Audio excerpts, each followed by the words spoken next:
Bueno, ya estamos al aire, ya iniciamos. Muy buenas tardes, muchas gracias por estar aquí con nosotros y nosotras en este pequeño espacio de reflexión que ha organizado la Maestría Centroamericana en Sociología el día de hoy, 21 de mayo del 2020. Hoy, como en otros momentos, tenemos una situación nacional, particular, regional y mundial.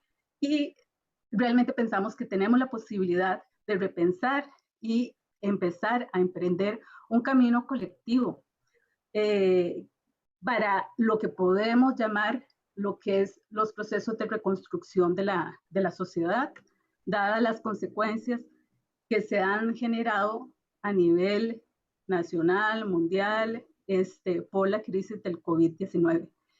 Es un momento de mucha vulnerabilidad social, en donde tanto las personas como las sociedades, las instituciones, los distintos espacios nos muestran grandes limitaciones que hace muchas décadas muchas personas, pensadoras, analistas, vienen señalando sobre el sistema económico-social, sobre el modelo de desarrollo que tenemos, eso que hemos llamado el capitalismo depredador insostenible, regido por parámetros que principalmente se rigen alrededor de lo que es el crecimiento económico de los países y del famoso PIB. En este momento ha sido una crisis sanitaria que nos ha implicado un replantearnos estos procesos, estas formas y estos estilos, modelos económicos de lo que es el desarrollo y de lo que es el crecimiento económico de los países. Y por otro lado, ante esta crisis y esta situación que tenemos a nivel general y mundial, estamos llamados a vivir en nuestras burbujas sociales, es decir, convivir desde pequeños espacios sociales que por lo general se refieren a nuestros núcleos familiares, sean las familias putativas o consanguíneas.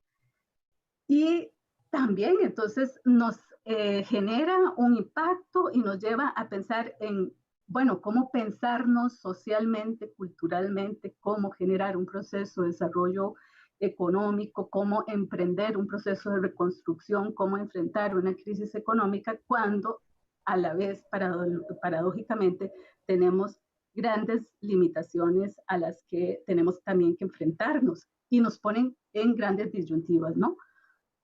Por un lado tenemos la curva, que es la curva sanitaria de la salud, y por otro lado tenemos la curva de lo que implica el desarrollo económico del país. Así que, dadas estas circunstancias, las situaciones que estamos viviendo, las grandes inquietudes, etcétera, que se manifiestan en distintos espacios, el impacto en el desempleo, que nos genera un proceso también de desempleo aún mayor, también de subempleo, de crecimiento de la informalidad, de lo que es la precariedad laboral, es que desde la maestría centroamericana en sociología nos hemos dado la tarea de convocar a personas que vienen pensando también en el desarrollo del país, en la crisis económica que vivimos hace décadas y en los procesos de desigualdad que se han generado. En esta ocasión, siendo este nuestro primer diálogo, vamos a tener la participación de personas distinguidas, cada cual en su especialidad. En este caso voy a pasarles a presentar. Contamos con la participación de la economista Sofía Guillén, quien también es estudiante de la maestría académica en política económica en el CIMPE de la Universidad Nacional de Costa Rica.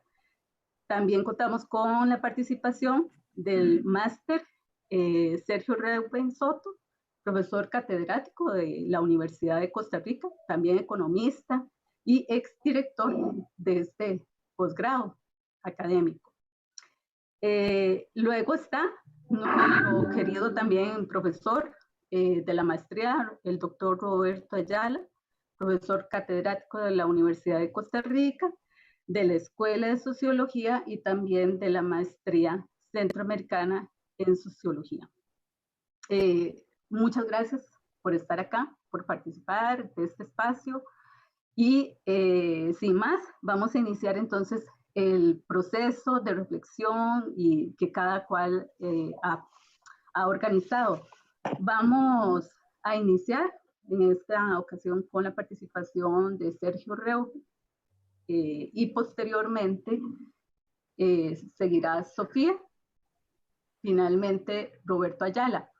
Y les voy a hacer un recordatorio a las personas que están con nosotros y nosotras, que si tienen inquietudes, comentarios, etcétera, lo pueden hacer por los espacios en los cuales se está transmitiendo esta actividad de reflexión. Entonces, sin más, le doy la palabra a Sergio Reu. Gracias, Nancy, muchas gracias por esta invitación. Gracias a los compañeros que han querido acompañarnos aquí en esta actividad tan interesante y con esta nueva tecnología que a todos nos está ahora impactando. Quiero aclarar que yo también soy sociólogo, soy economista y soy sociólogo, así es que fui director de la escuela y de manera que de la escuela y de la maestría, de manera que tengo también una perspectiva económica y una perspectiva sociológica. Yo quisiera comenzar con una reflexión que tiene que ver más bien con el carácter estructural y el carácter, digamos, integral de la sociedad en que estamos viviendo. Yo creo que es importante no perder de vista, es tener siempre presente que nuestra sociedad es una estructura articulada, coherentemente articulada, que podemos inclusive pensarla, como por ejemplo Roberto lo hace en su artículo y en el libro, en 4 dimensiones: una dimensión social, una dimensión económica, una dimensión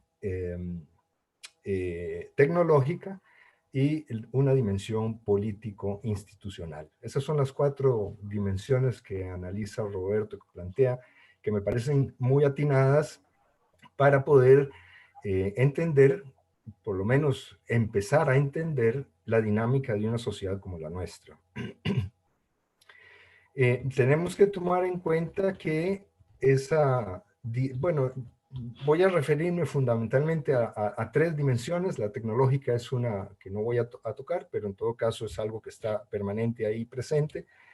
Voy a referirme en primer lugar a la dimensión o a las acciones que se llevan a cabo en esta dimensión económica, que serían aquellas relaciones sociales para la producción y la distribución del producto social. Digamos que ese es el conjunto de relaciones que se articulan en esa dimensión y que en el caso nuestro, en nuestra sociedad, están configuradas alrededor de lo que conocemos como capitalismo, que en última instancia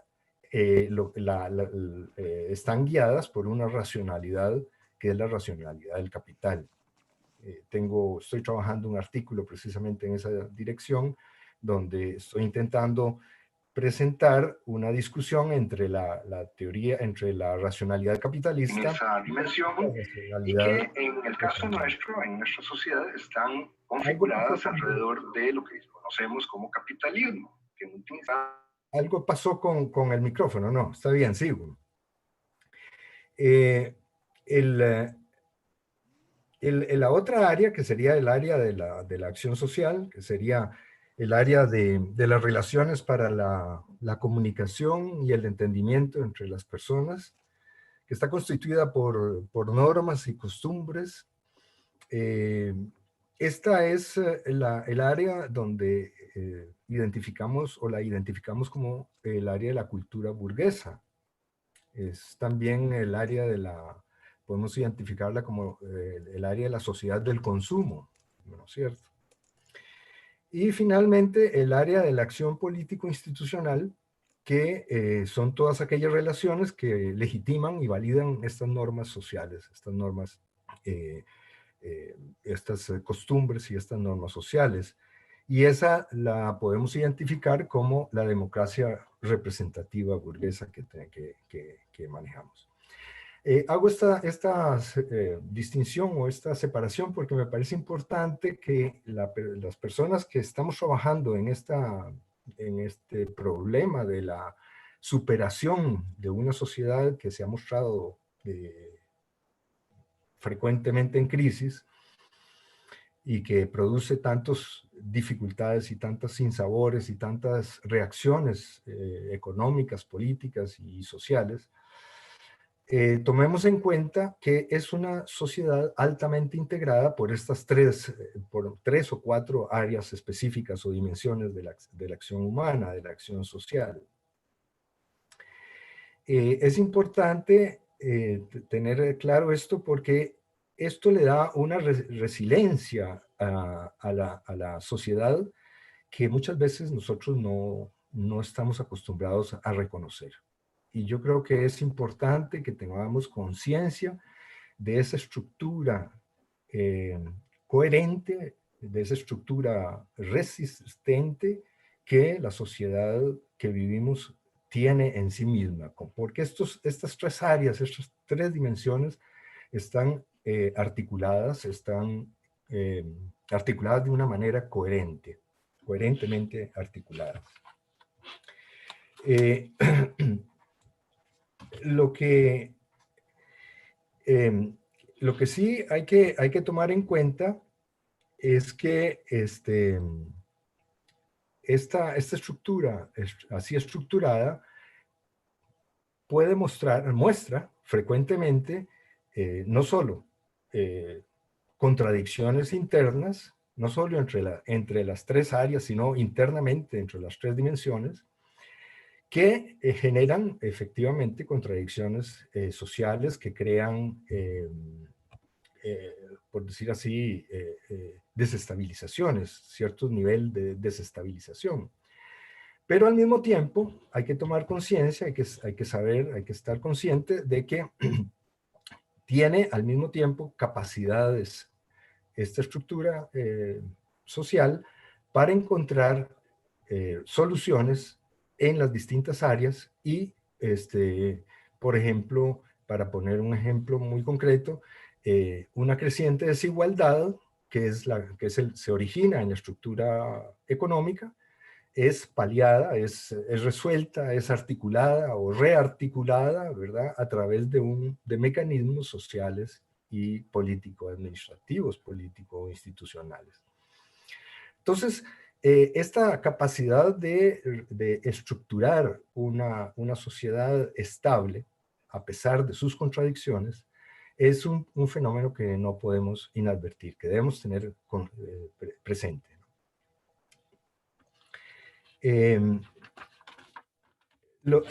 Una vez teniendo claro esto, quiero señalar que precisamente uno de los estudios que se han venido haciendo en el campo de la economía es precisamente el concepto o el fenómeno de las crisis económicas que se están generando en ese campo de las relaciones económicas.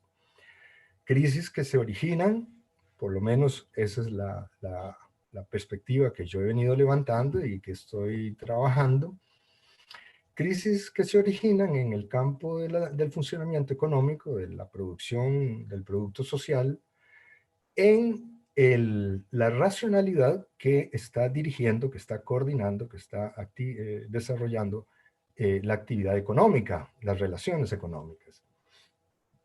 Una racionalidad que está en función de la acumulación de capital y en función de la maximización de la tasa de ganancia. Entonces, esta racionalidad, que en un momento fue una racionalidad integradora, que fue un momento una racionalidad que conducía hacia mejores condiciones de vida, incluso logró sociedades en las que había una alta movilidad social, en los años 50, 60, 70. Esa racionalidad en este momento ha entrado en una contradicción, en un estadio, más bien, ¿verdad? Para hablar de un capitalismo, ¿cómo se dice? Se me fue la palabra, bueno, capitalismo decadente, por decirlo de alguna manera. Entra en un estadio en el que ya no puede esta racionalidad funcionar como estaba funcionando. Y fundamentalmente yo lo asocio a un fenómeno de concentración del capital.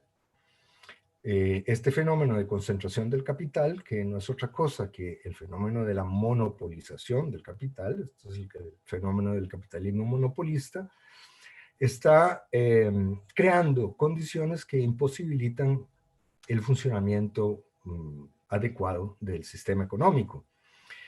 Como es un sistema económico que funciona alrededor de un mercado y que se supone que este mercado debe ser libre para que precisamente alcance las condiciones favorables, la monopolización de la estructura económica, de la producción, está creando mercados monopólicos, oligopólicos. Y estos mercados oligopólicos están generando contradicciones económicas internas muy, muy serias. Ahora, si bien esto es cierto, y vemos, por ejemplo, en el resto del mundo este fenómeno de la oligopolización y de la monopolización de los mercados como un fenómeno casi natural en este momento, a través de la capacidad de las transnacionales para dominar los mercados. Bueno, el mismo fenómeno de la globalización que Roberto trabaja en su libro, es un fenómeno que efectivamente está contribuyendo a este fenómeno de la monopolización de los mercados. Este fenómeno es el que está creando las contradicciones internas y está haciendo que el funcionamiento o la racionalidad de la acumulación de capital ya no sea una racionalidad que conduzca a un funcionamiento adecuado del capitalismo. Ahora bien, ya para concluir, esto quiere decir que estamos a las puertas de una transformación social. Precisamente por lo que estaba diciendo antes, yo no lo creo así. Lamentablemente yo no lo creo así. Una revolución social no se va a llevar a cabo solo porque hay una enorme concentración de capital, ni tampoco se va a llevar a cabo porque haya una gran y una creciente desigualdad social.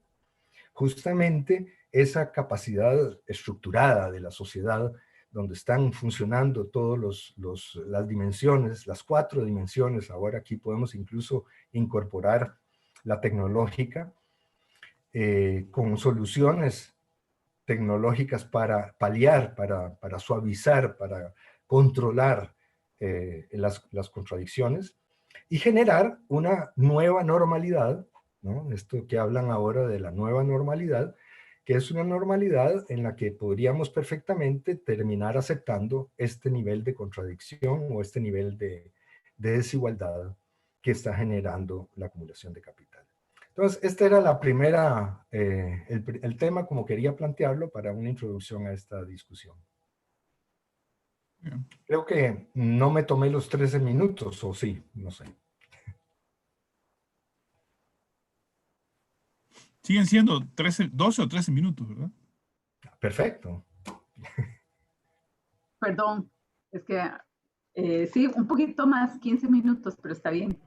Vamos bien de tiempo. Cosa, en mi pantalla Continúa ahora. Nancy, en mi pantalla aparezco como Norma Ayala. Como... Sí. No sé, en mi pantalla dice Norma Ayala. Bueno, Es que ese es el nombre de mi compañero. Sos una ley. Ya sos una ley. No sé por qué. Es la mezcla de la fusión, ¿no? lo resolvió el sistema. Pero es Roberto, recordemos que es Roberto Ayala. Sí, por cierto, Bien, los dos Sofía. somos Ayala, no es que uno es de Ayala, no, los dos somos Ayala. Ajá. Sí. Bueno, pero vamos a seguir con el otro tema. Sofía. Bueno, en realidad yo quería empezar mi reflexión partiendo de esta imagen que quería proyectarles por acá. Quería partir de algo muy sencillo, ¿no? Que un poco don Sergio lo ha tocado en cierta medida ya, y que tiene que ver con ese proceso previo al coronavirus, ¿verdad? En el que ya habían desigualdades sociales, en el que ya habían problemas estructurales por resolver en Costa Rica, y posiblemente el que más identifica a la gente era el asociado al desempleo, y en algún momento tuvimos la discusión del famoso déficit fiscal. Pero particularmente respecto al desempleo, quería partir de esto. Hemos alcanzado antes del coronavirus la tasa de desempleo histórica más alta de los últimos 10 años de Costa Rica. Esos son los datos exclusivamente del cuarto trimestre de cada año. Del 2007 al 2018, hay que agregar los números de cierre del 2019, que ya llegábamos al 12,6%, ¿verdad?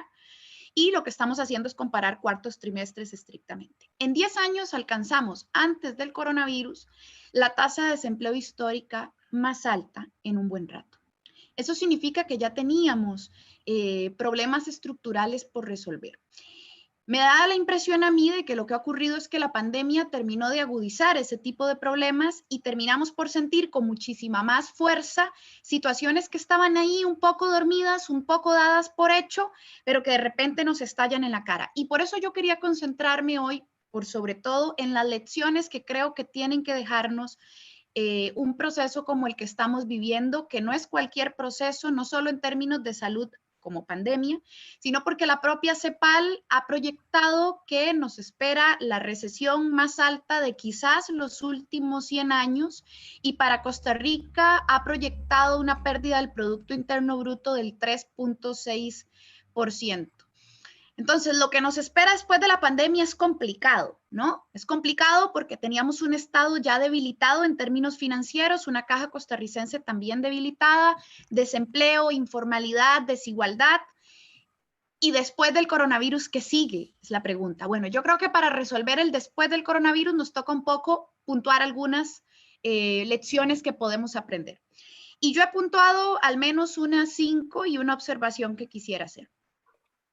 La primera lección que creo que nos tiene que quedar de este proceso es que me da la impresión a mí de que el modelo neoclásico, neoliberal, aplicado en Latinoamérica con sus matices en cada uno de los países, pero también la oleada que llegó en Costa Rica de los 80 de ese modelo, es un modelo ya agotado, en términos teóricos por sobre todo.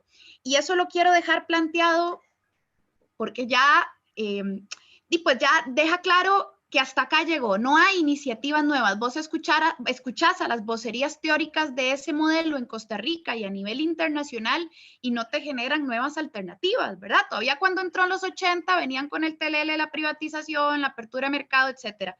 Pero después de 40 años de ese discurso y de 40 años de resultados y en una coyuntura como la nuestra, en términos estrictamente teóricos, me parece a mí el modelo neoclásico no da para más en Latinoamérica. Ahora, que lo quieran estirar, que hayan sectores que insistan en seguir por esa vía, eso es otra cosa.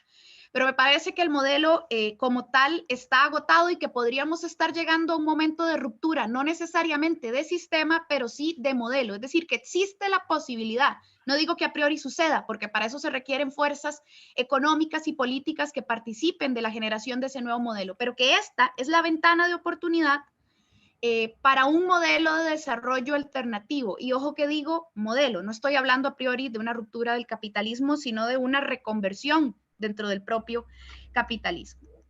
Y en esa reconversión, creo yo, hay que considerar las lecciones aprendidas del agotado modelo neoclásico. Número 1, el papel de lo público, sin duda alguna. Después de varios años de estar lo público en el debate, en la mesa de discusión, después de muchos años de que las universidades públicas han sido sistemáticamente atacadas, también los doctores de la caja, hace un par de años en la discusión de la reforma fiscal, les gritaban cosas a los mismos doctores que hoy están atendiendo la pandemia. creo que es un momento oportuno para reconsiderar lo que significa lo público en una sociedad de mercado. Es decir, el mercado por sí solo no es capaz de resolver los problemas sociales fundamentales. Y eso queda claro cuando tenés enfrente a un Estados Unidos con un $30,000 de costo para ser atendido por persona en el sector privado ante el coronavirus versus una caja costarricense del Seguro Social que atiende de manera solidaria y de hecho asume los costos de la pandemia, y más bien tenemos que establecer un plan financiero para poder solventar sus finanzas. Es decir, aquí hay diferencias claras de cómo han sido llevados los procesos en diferentes países y lo público está en el centro. Es el momento de recordar qué significaba lo público en una sociedad de mercado. Lo otro es qué implica tener un mercado laboral tan precarizado. Es decir, ¿qué significa en un shock o en un momento crítico tener condiciones laborales no solo de desempleo, sino de empleo informal y precarizado? Que es un tema que en Costa Rica no se había puesto en el debate público. Sí, todo el mundo veía que los números del desempleo se disparaban, lo cual es tremendo, lo cual es preocupante, pero qué poco se ha conversado del salario promedio del sector privado, de las condiciones de aseguramiento, de los contratos formales, de la póliza de riesgos del trabajo. Esos eran temas escondidos y siguen siendo escondidos en los medios de comunicación masiva, incluso en media pandemia. Hay que ponerlo sobre la mesa. Cuando tenemos un mercado laboral tan precarizado, tan guiado por las fuerzas del mercado, en el que el Estado se hizo para atrás, ¿verdad? Nuestro Ministerio de Trabajo, la verdad es que no logra hacer inspección laboral. La verdad es que las herramientas de inspección laboral son tremendamente insuficientes, ni siquiera pueden llegar y de oficio de una vez ahí en medio del campo a hacer el parte, por decirlo así, sino que tienen que avisarle antes al empleador. Es decir, un Estado que se hizo para atrás en materia de derechos laborales, pese a existir un código de trabajo, y entonces quien tomó el camino fue la mano invisible del mercado, ¿no? La mano invisible del mercado nos ha ido conduciendo a empleos tremendamente mal pagados en el sector privado, pero además a condiciones de informalidad muy precarizadas. Y dependiendo del sector productivo y de la población de la que hablemos, te va peor. Si sos mujer, te va peor. Si sos de zona rural, te va peor. Si sos joven, te puede ir peor en ciertas condiciones. ¿Qué implica tener un mercado laboral en esas condiciones cuando entonces te toca enfrentar una pandemia? Bueno, de la noche a la mañana, toda esa informalidad que en el 2019 de cada 100 personas empleadas, 46 aproximadamente eran personas trabajando en la informalidad. O sea, no solo tenemos el problema de generar más trabajo, sino que tenemos un problema en la calidad del trabajo generado. Y ese 46% es el primero que queda vulnerable ante cualquier shock económico. Ya a priori está vulnerabilizado porque no tiene condiciones de certeza y formalidad. Pero además ante cambios drásticos en el sistema, es de los primeros que queda debilitado o vulnerabilizado ante la situación. Entonces, de la noche a la mañana quedan fuera de posibilidades de salir adelante. ¿Y qué significa eso para la sociedad en su conjunto? Bueno, que no solo tenés 300,000 personas desempleadas, sino cerca de 1 millón en la informalidad. En una pandemia que ha recortado el trabajo, que implica una contracción económica mucho más pesada de lo que ya traíamos, y que vamos a ver, nuestro Estado no está en capacidad de atender a través de subsidios a 1.300.000 personas durante un año, ¿cierto? Eso es irreal. Ahorita el bono proteger aporta un poco, pero eso no soluciona, eso es intentar llevar un poco a la gente a que aguante.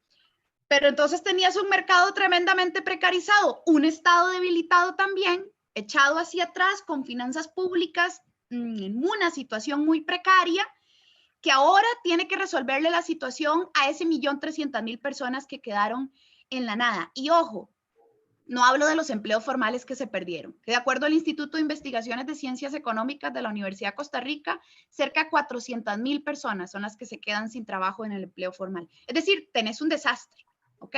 Tenés un desastre que no nació de la noche a la mañana, venía acumulado. La otra lección que creo que hay que considerar es la que tiene que ver con algunos términos que me temo que los economistas solemos dejar mucho por fuera y no nos gusta poner sobre la mesa, pero que ahora es claro y que son los términos asociados a la soberanía alimentaria y la seguridad alimentaria. La FAO hizo estimaciones para Costa Rica hace aproximadamente un año y estimó que en nuestro país tenemos en porcentaje de inseguridad alimentaria grave entre el 2016 y el 2018 a 1 millón de personas. En un país de 5 millones, 1 millón están en situación de inseguridad alimentaria grave, ¿ok? Antes de la pandemia. Tampoco son números de los que se hablen, ¿sí? Pero todo esto es parte del deterioro, ¿verdad? Del deterioro social y económico al que nos terminó conduciendo un modelo de desarrollo que elegimos, ¿verdad? De los 80 o que nos impusieron, como ustedes quieran. 2018 a 1 millón de personas había quedado fuera de la mesa y hoy de repente nos acordamos de la importancia que tenía el sector agropecuario local y de la importancia que tenía el mercado interno, porque ha sido un modelo de desarrollo que ha focalizado todos sus esfuerzos al mercado externo, que responde a menos del 10% del parque empresarial total, y el restante 90% del mercado interno ha sido relegado a segundo o tercer plano en la política pública. Dentro de ello, el agro de granos básicos, ¿ok? Porque hemos pensado, o bueno, no nosotros, pero sí la ortodoxia ha insistido en decir, aquí lo que interesa es exportar, aquí lo que interesa es la ventaja competitiva internacional de productos poco tradicionales, porque fue el cambio en gran parte, más allá de seguridad alimentaria, más allá de condiciones de vida de la persona que vive en la zona rural, más allá de un montón de situaciones de desigualdad. Otra cosa que nos deja en visto la pandemia es la brecha social que existe. Yo no sé ustedes, pero a mí en el proceso educativo me ha quedado clarísima la cantidad de brechas que tenemos cuando tenemos que asumir ahora procesos educativos virtuales y hacemos un tremendo esfuerzo estudiantes y docentes, pero hay estudiantes que simplemente no lo pueden resolver. ¿Okay? Hay estudiantes que son madres solas, hay estudiantes que viven violencia doméstica, hay estudiantes que tienen que compartir 5 computadoras, una computadora entre 5 hermanos, hay zonas a las que el internet no te llega bien. Hay una serie de condiciones asociadas a la desigualdad, a brechas que no veíamos, que ahora están cada vez más claras, o al menos nosotros tendríamos que hacer el esfuerzo de evidenciarlas, porque lo que no se nombra no existe. Por lo menos decir ahora, bueno, vean qué diferente es aprender en una casa con necesidades básicas insatisfechas versus aprender en una casa con necesidades básicas satisfechas. El tema de la desigualdad en Costa Rica se quedó fuera del debate público durante muchos años. Yo creo que hay que volverlo a poner sobre la mesa. Y finalmente, la última observación que quería hacer respecto a la pandemia a modo introductorio tiene que ver con una lectura de la composición de lo que llamamos grupo empresarial en Costa Rica. En Costa Rica no hay un grupo empresarial, hay muchos grupos empresariales. Claro, una de las vocerías principales de los grandes sectores empresariales es, sin duda alguna, la UCAEP. Pero en medio de esta pandemia se da cuenta uno de contradicciones muy interesantes que también hay que anotar por ahí, que hay que leerlas y que no hay que olvidar. A mí me llama muchísimo la atención cuando escucho las declaraciones del ministro de Agricultura y empieza a comentar sobre la liberalización del mercado. Ya, ¿y por qué hay sectores que hoy están cuestionando algo que hace 10 años era incuestionable? Es decir, vos hace 10 años, a excepción del periodo del TLC, ¿verdad? Que fue un debate abierto. Hace unos años, cuestionar el libre mercado era de chancletudos y comunistas, ¿ok? ¿Verdad? Pero ahora tenés al ministro del MAC diciendo, "Dey, la verdad es que nos fue mal", alguien que viene del sector porcino. Hay una contradicción o varias contradicciones dentro de lo que entendemos como sector empresarial en el léxico común, ¿ok? No hay un solo sector empresarial y hay sectores que están ganando y que están perdiendo. Una cosa es dedicarse al mercado local, una cosa es haberse dedicado a granos básicos, otra cosa es haber sido productor de piña, ¿ok? Es diferente. Ese tipo de diferencias que se evidencian un poco cuando ves este tipo de disputas o cuando ves que tal cámara se sale de la UCAEP y tal otra, lo que te dice es que ahí adentro no es homogéneo. Y creo que ahí hay que hacer una lectura mucho más pausada de cuáles son los sectores que lo componen y cuáles son los intereses que en la práctica lo mueven. Porque si queremos construir una alternativa al desarrollo después del coronavirus, vamos a tener que considerar ciertos sectores productivos. Y para eso hay que tener bien claro cuáles son los intereses, quiénes están perdiendo y quiénes están ganando en un modelo de desarrollo, insisto, que a mi criterio está agotado en términos teóricos, aunque le quieran estirar la vida a punta de aire artificial. Lo voy a dejar ahí. Sí, lo voy a dejar ahí. Tengo un comentario más, pero me lo voy a guardar para la segunda parte. ¿Ok? Sí. Tenemos una nueva ronda y además ya están llegando algunas preguntas. Bueno, continúa ahora el profesor Roberto Ayala.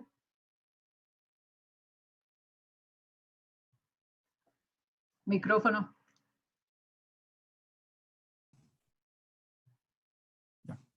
Sí, hola. Buenas noches a todos, todas. A Nancy por organizar la actividad.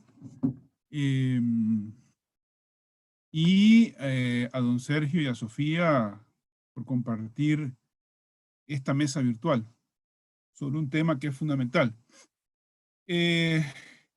Bueno, ya don Sergio y Sofía han adelantado muchos elementos de la situación, la coyuntura.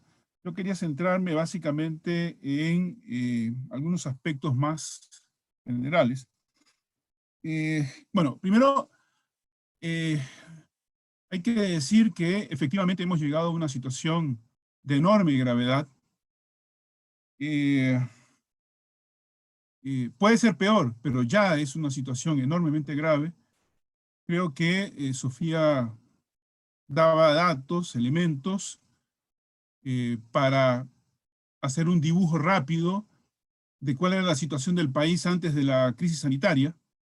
Estamos hablando de un país con un poco más de 12% de desempleo, otro tanto de subempleo, 45% de informalidad, un nivel de deterioro de la distribución del ingreso y la riqueza desarrollado a distinto ritmo en los últimos 20, 25 años o un poco más, desde un Gini de menos de 0.4 hasta un Gini que se sitúa por encima de 0.5, 0.51, 0.52 en algunas mediciones. Es decir, para cualquiera que tenga suficiente edad, el deterioro del país, estas actividades tienen un componente didáctico que es muy importante. Yo creo que nosotros tenemos una tarea que hacer de explicar pacientemente la gravedad de la situación. Yo creo que en los últimos 30 años el país ha tenido un deterioro enorme en términos de concentración de la riqueza, de incremento de la desigualdad. Es espectacular el nivel de incremento de la desigualdad social en los últimos 30 años en Costa Rica. La situación ya era grave antes de la crisis sanitaria por el tema del déficit, un déficit creado por la combinación de evasión, elusión fiscal, desinterés político en una reforma tributaria de la que venimos hablando hace veintitantos años desde la administración de José María Figueres, Olsen, el hijo, en los años 90. Don Sergio recordará, y Nancy, Sofía no, que en el año 97 ya el tema del déficit fiscal era un tema, y que bajo la administración del señor Figueres se armó una comisión de notables, entre los que recuerdo me parece que estaba Telmo Vargas, y esa comisión de notables, ¿no? Propuso la venta de instituciones públicas y empresas autónomas para amortiguar la deuda, o sea, vender las joyas de la corona, de la abuelita, ¿no? Afortunadamente en esa época no pasó, aunque el señor Figueres cerró el Banco Anglo, el ferrocarril, y va a ser recordado, y eso lo va a perseguir hasta el último de sus días, y hasta el último rincón donde trate de esconderse. Pero ya hace más de 20 años este era el tema. Y en cada una de las coyunturas, también fue el mismo tema en la administración Pacheco, donde hay que recordar que el señor Pacheco se negó a enviar el tema del TLC a la Asamblea porque no le aprobaban una reforma tributaria, lo condicionó a la reforma tributaria, y como no lo logró, entonces expulsó del gobierno al Estado dentro del Estado, que era el grupito que durante 25 años ha controlado Comex, que es un Estado dentro del Estado, ¿no? Y los echó del gobierno, el señor Pacheco, que de radical no tiene un pelo. Y sin embargo, ya en ese momento, el tema del déficit era un tema. Ha habido coyunturas.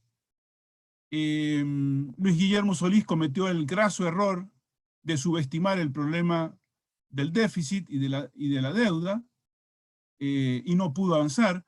En el gobierno de la señora Chinchilla, otra vez el problema del déficit se planteó, y con la ayuda del señor Otón Solís, estuvo a punto de pasar una reforma tributaria que en este momento se nos antoja progresiva, comparado con la situación que estamos viviendo ahora, y gracias a la derecha liberal, el sector empresarial más concentrado, y también elementos de su propio partido, esa reforma no pasó.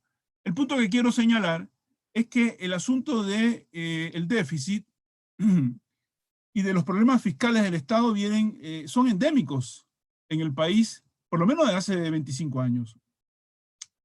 Un elemento que don Sergio recordará también es que cuando comenzó el gobierno Figueres, una de las propuestas iniciales del señor Figueres era un aumento de un 1% del impuesto sobre la renta, y que se desató una oposición feroz, furiosa. No estoy queriendo decir con esto que ni el gobierno del señor Figueres, ni el señor Pacheco o de la señora Chinchilla fueran progresistas. Digo que ya había un problema de déficit, y desde entonces viene el debate sobre cómo atacas el problema del déficit, ¿no?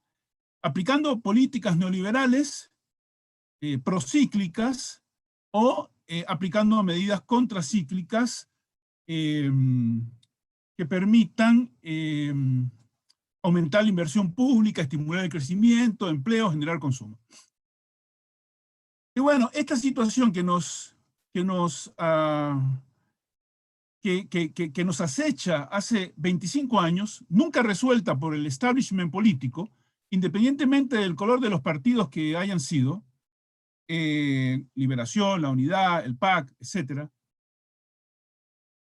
nos encuentra en este comienzo de 2020 y se combina con la crisis sanitaria. La crisis sanitaria empeora todo, agrava todo, porque, para decirlo de manera rápida, los costos, los gastos aumentan, se disparan para enfrentar la crisis sanitaria, en el momento en que la recaudación se desploma. Por ahí estaba viendo un dato de que la recaudación se desplomó 23% en el mes de abril. Es decir, es una situación imposible. Los gastos se disparan, la recaudación se cae, y entonces se plantea una vez más qué hacer. Entonces, el segundo capítulo de esta historia es la política para enfrentar los costos de la crisis sanitaria y al mismo tiempo reactivar la economía. Y en ese momento, el gobierno más neoliberal de los últimos 30 años en este país, desde el punto de vista práctico, en línea con la lógica que traía desde los 2 primeros años de gobierno, con un plan económico contractivo pactado con el señor Pisa y un sector de la Unidad, y que pasó por la aprobación del plan fiscal, la regla fiscal y todo el equipo económico con el que arrancó el gobierno. Ahora resulta que tenemos una combinación letal. Una crisis sanitaria, una situación en el punto de partida que ya era grave, agravada por la crisis sanitaria, que se profundiza en términos de los impactos económicos y sociales, y que como colofón tenemos encima que lidiar con las políticas, del gobierno, que en vez de optar por medidas contracíclicas, toma medidas procíclicas, en el sentido de ya estaba cojo y encima le patean la pierna, ¿no? Aumentar es una política económica, conjunto de medidas típicamente neoliberales, ¿no? Que afectan el salario y las condiciones de vida de los trabajadores de mediana y baja calificación, que también afecta a la clase media asalariada, y que como combinación de esos dos elementos afecta de rebote a la clase media pequeña y mediana propietaria, porque son los que compran en los negocios pequeños y medianos, puesto que los sectores de más alto nivel de ingresos tienen un patrón de consumo donde pesa más lo importado y bienes más sofisticados. Pero el tema es que si atacas el nivel, la capacidad de consumo de los trabajadores de baja y mediana calificación y de la clase media asalariada, eso repercute sobre la clase media pequeña y mediana propietaria. Y además, esta clase media pequeña y mediana propietaria configura demanda hacia productos importados, hacia los importadores y los grandes negocios. Es decir, esta es una crisis sanitaria que se agrava con las políticas económicas del gobierno y que funciona como una especie de bola de nieve, pero que avanza hacia arriba. Atacas el nivel de consumo, la capacidad de compra, la demanda del 70-80% de la población y acabas afectando toda la economía. Es un disparate, es un disparate. Desde el punto de vista de la gestión del capitalismo periférico, es una lección de manual de cómo no hacer las cosas. Es un plan económico contractivo que empobrece a los trabajadores, que empobrece a la clase media y que de rebote empobrece a todo el país porque el impacto es sobre toda la economía. Todos pierden.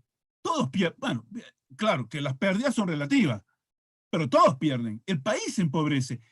No se puede entender, no se puede creer. Están empobreciendo el país.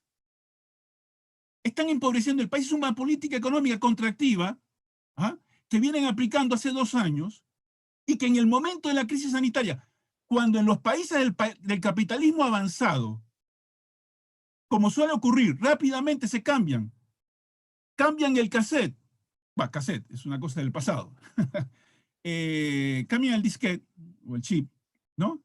Y se mueven sin escrúpulos e impúdicamente se devuelven al keynesianismo. En Estados Unidos se ha aprobado un paquete de ayuda económica, cuantitativa, de 3 millones de millones de dólares. Estamos hablando de poco menos de 20% del Producto Interno Bruto. En Europa están nacionalizando empresas.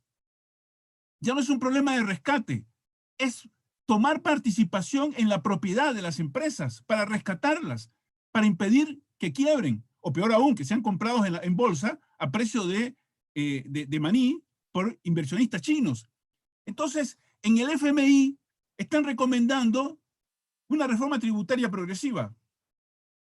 La OCDE, estaba viendo un reporte en BBC Mundo, ¿no?, de un economista de la OCDE, donde recién acabamos de ser invitados a participar, que está hablando incluso de nacionalizaciones para salvar el capitalismo.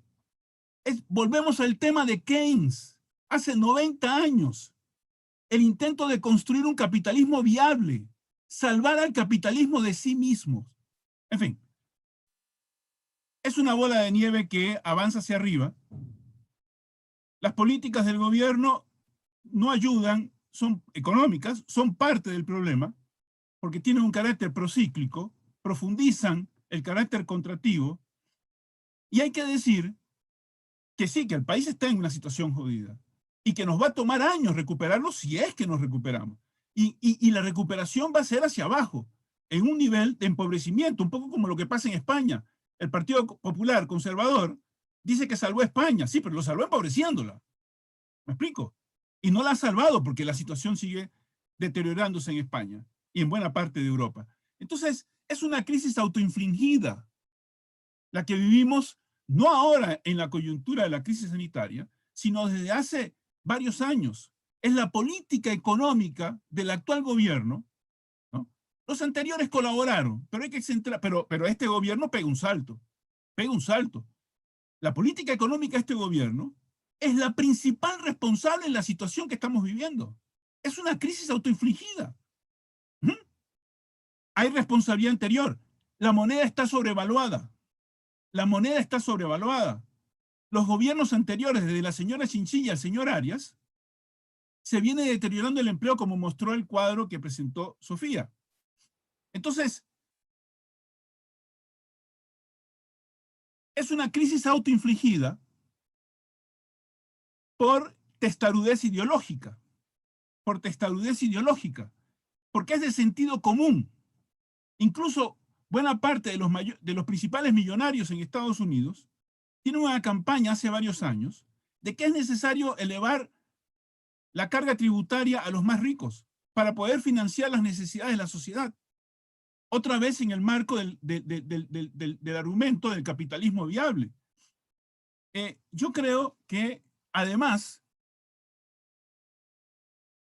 es una actitud perversa porque desde ciertas cámaras empresariales, tomo la palabra Sofía de la distinción que hace entre los distintos sectores empresariales, efectivamente no se puede generalizar, hay sectores y hay contradicciones, solo hay que tener cuidado con el nivel de estas contradicciones. Sobre eso espero referirme en la segunda parte. Hay diferencias, pero las diferencias son cuantitativas, ¿no? Son de grado, no son de grado.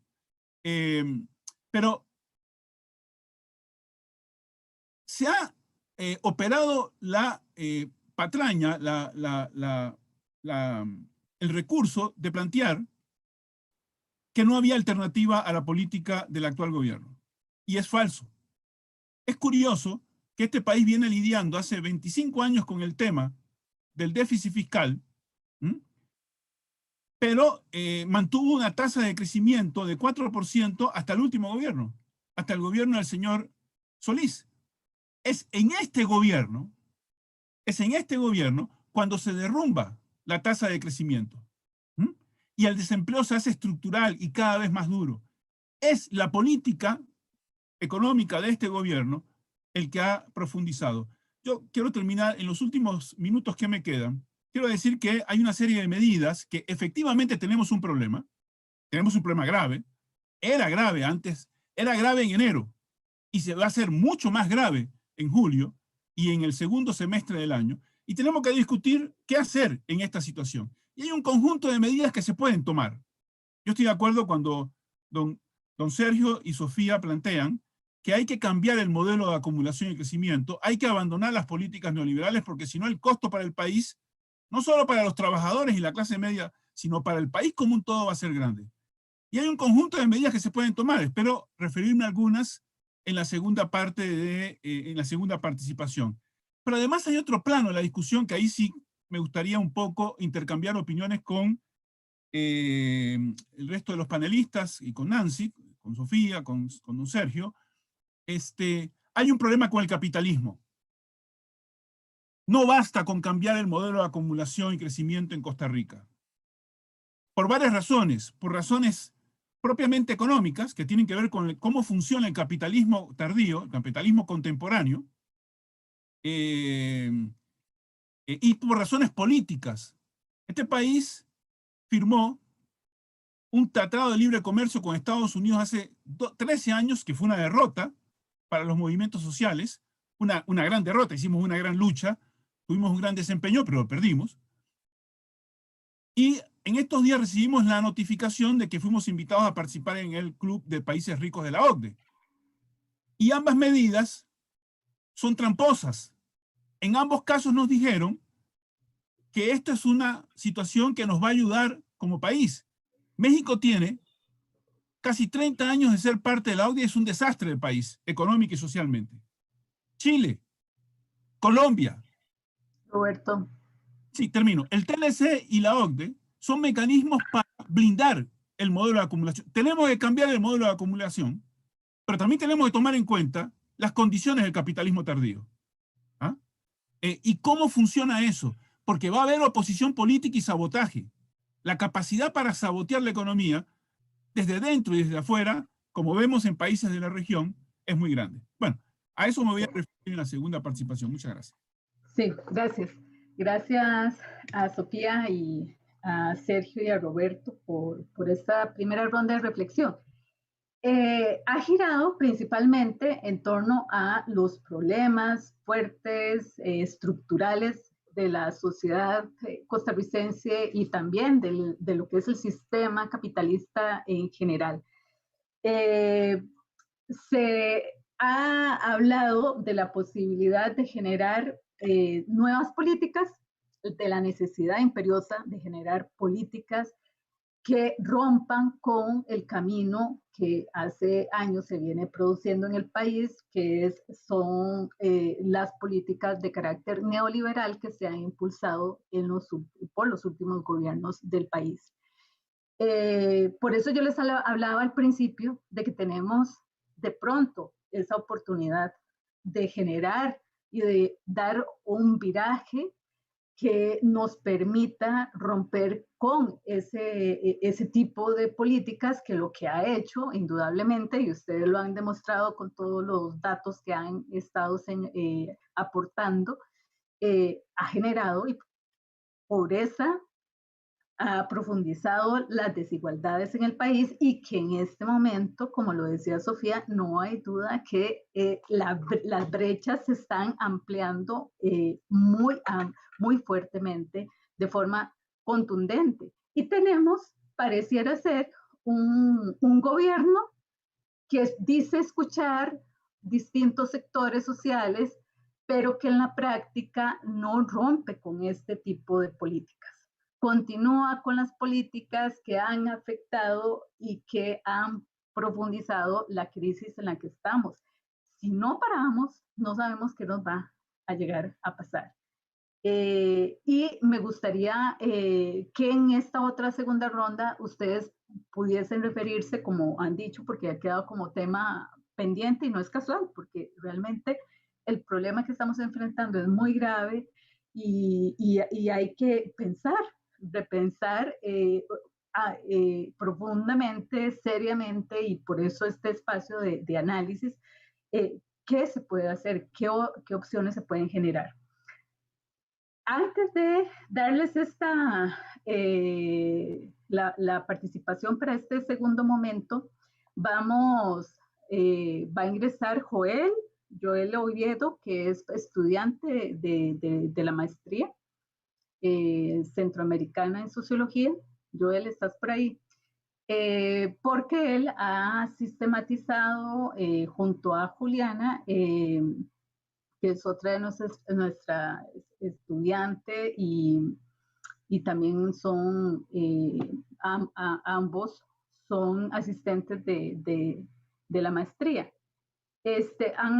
Han sistematizado lo que son varias preguntas. Algunas les va a permitir profundizar en algunos de los temas planteados. Una primera pregunta que se planteó aquí en el panel, se las voy a decir, ustedes se anotan y de pronto si piensan que pueden aportar directamente, pues lo hacen. Una es de Fernanda y nos habla y nos refiere al tema de la juventud, ¿verdad? ¿Qué nos están heredando a las y los jóvenes? Nos heredan un mundo complicado. Darwinismo social. ¿Te adaptas o pereces? Pueden referirse a alternativas para las generaciones de jóvenes y futuras. Esa es una pregunta. Otra pregunta que la hace Virginia Mena Herrera es: ¿cuál es el beneficio de los grandes empresarios? Ustedes se referían un poco ahora a este tema, de los grandes empresarios, cuando las personas enferman, inclusive sus empleados. No tiene sentido, sin embargo, insisten en que todo está igual. Y las y los trabajadores están sufriendo cotidianamente estas consecuencias. Ahora Joel va a continuar con las otras preguntas. Muchas gracias, Joel. Buenas noches, muchas gracias, Nancy. La siguiente pregunta es de Daniel Torres Andí y dice lo siguiente: organismos histórica y tradicionalmente alineados con el neoliberalismo han dado un giro discursivo durante los últimos meses, incluso antes del COVID-19. Por citar un ejemplo, el Fondo Monetario Internacional hablando sobre grabar riqueza para reducir desigualdad. Esa es la pregunta. ¿Cómo interpretan esos giros discursivos? Hay sectores de la burguesía globalizada pugando por que esa reconversión de capitalismo sea hacia una suerte de nuevo capitalismo desarrollista. Y la siguiente pregunta la formula el proyecto REDESUR y dice lo siguiente. Va dirigida para Sofía Guillem. Sofía, ¿podrías compartir un resumen de los puntos que se evidencian con la pandemia? Está muy interesante. Muchas gracias. Joel, creo que por aquí está la de Daniel Torres Sandí, la planteó. Sí. De cómo interpretan estos giros discursivos. Ok. Entonces, ahora sí, iniciamos la segunda ronda de participación. Empezamos por orden de nuevo, con Sergio. ¿Está bien? Sí, está bien. Está bien. Sí, con la intervención que hice al principio, quería como ubicar la estructura social que vivimos en el marco de la estructura esta global, de la globalización, para llamarla de esa manera. Nosotros es importante tener en cuenta que a partir de este momento hay algunos elementos globales que van a jugar un papel determinante en el comportamiento de nuestra economía. Y por lo tanto es importante también tener claro cuáles pueden ser, por lo menos visualizar, ¿verdad?, algunos de esos elementos. Yo creo que en primer lugar, y lo está diciendo en este momento los economistas más reconocidos de los Estados Unidos, va a haber una tendencia a una reducción de la velocidad de la globalización que se estaba llevando a cabo. Este es un fenómeno que va a afectar el modelo de desarrollo que nosotros hemos escogido o que nos escogieron, porque en realidad fue, como decía Roberto, después de la lucha que se dio contra el TLC, fue un modelo que nos escogieron y que nos impusieron. Ese modelo estaba fundamentado en dos cosas, en un desarrollo veloz y vigoroso de la globalización, y en un comportamiento igualmente vigoroso de la economía norteamericana. Digamos, el TLC fue un proyecto de los Estados Unidos para América Latina y preveía, pues, desde luego, una articulación y una integración económica con la economía norteamericana y particularmente con las grandes empresas norteamericanas. Entonces, al encontrarnos en una situación en la que va a haber un decrecimiento de esa velocidad, vamos a encontrar obviamente limitaciones para el desarrollo. Ya Roberto planteaba con mucha claridad cuáles eran o cuáles han sido, cuáles son, no solo las grandes debilidades que ha traído este desarrollo y que se han mostrado en situaciones de deterioro serios del país, de la economía y de la sociedad, sino que también nos mostraba cómo digamos, esta tendencia globalizadora pues se está deteriorando. También se señala dentro de los analistas reconocidos en este momento otra tendencia importante que es, ya creo que de alguna manera también Sofía lo había mencionado, pero ahora lo planteo de esta manera, va a haber un decrecimiento, o mejor dicho, va a haber una reconsideración del papel del sector público en el desarrollo económico, ¿no? Entonces, vamos a tener un replanteamiento de este sector. Ya Roberto también señalaba cómo el Banco Mundial, el Fondo Monetario Internacional, los economistas reconocidos como neoliberales, o algunos de ellos, están planteando la necesidad bueno, en Europa también, ¿verdad? Están planteando la necesidad de un replanteamiento del papel del sector público como un sector que no solo impulsa y desarrolla la economía, sino que también la controla, la regulariza, que ejerce, digamos, un control sobre la inversión pública y sobre la inversión privada, ¿no? De alguna manera, ese es el planteamiento que se está haciendo.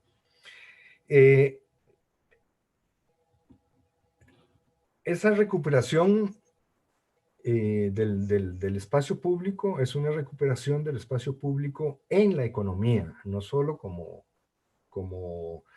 control social, digamos, sino que es una recuperación del espacio público en la economía. Y no solo al modo keynesiano, o sea, en el sentido de aumentar el gasto para favorecer el consumo, para hacer crecer la demanda, sino que es una recuperación del espacio público como conductor de la actividad económica, de la inversión pública y de la inversión privada. En los años 60 se hablaba del Estado que ejercía una función de indicador de la inversión, o se llamaba también una política de inversión indicativa. El Estado ejercía un papel indicativo para orientar la inversión. Bueno, eso se planteó en el modelo desarrollista de los años 60 y hoy estaríamos probablemente pensando en algo así, ¿no? Yo creo que cuando el Fondo Monetario o el Banco Mundial o los gobiernos europeos hablan de una recuperación del espacio público, están pensando en una capacidad de indicar, de orientar la inversión pública para orientar la inversión privada. Pero hay algo más. Roberto señalaba de que el Estado está nacionalizando algunas empresas. Yo creo que está también está regulando directamente digamos, la situación, las ganancias y la actividad de algunas empresas. Yo pienso que en ese marco nosotros deberíamos de ir pensando, y entro entonces a señalar algunas de las cosas que deberíamos plantear para el caso de Costa Rica. Deberíamos de plantearnos el tema del desempleo como un fenómeno distinto. O sea, una política de empleo para Costa Rica no se puede basar en ir al mercado mundial a encontrar empresas que vengan a invertir aquí independientemente de lo que estas empresas vayan a producir. O sea, eso es lo que ha venido siendo Procomer. Eso de ir al mercado mundial, a las ferias internacionales, a promover el país, ¿verdad? Porque tiene estabilidad social, porque está en un proceso de descarbonización, porque tiene árboles y montañas bonitas. No, eso no funciona así. O sea, vienen a invertir aquí cualquiera que les sirva. No, yo creo que hay que buscar empresas que vayan a contratar nuestra fuerza de trabajo que está desempleada. No hay que pensar, porque estos trabajadores tienen ya 30, 40 años de edad.